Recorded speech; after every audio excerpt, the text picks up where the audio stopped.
चला आज आपण बनवतोय केळाचं शिकरण. तर कसं बनवायचं?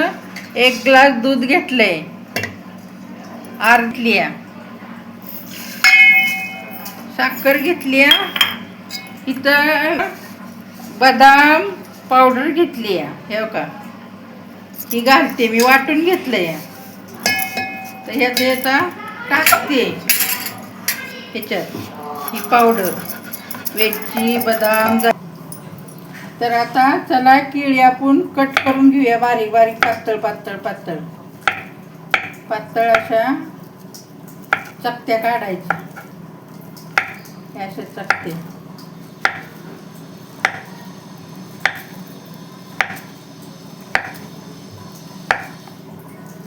चपाती सोबत, पुरी सोबत एकदम मस्त लागतं. पुऱ्या चपात्या हे आता ह्याच्यात टाकून घेते. हे बघा असं.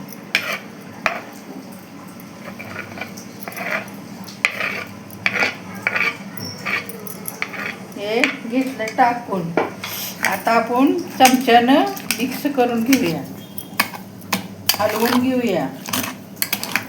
सगळं म्हणजे साखर विघरल याची.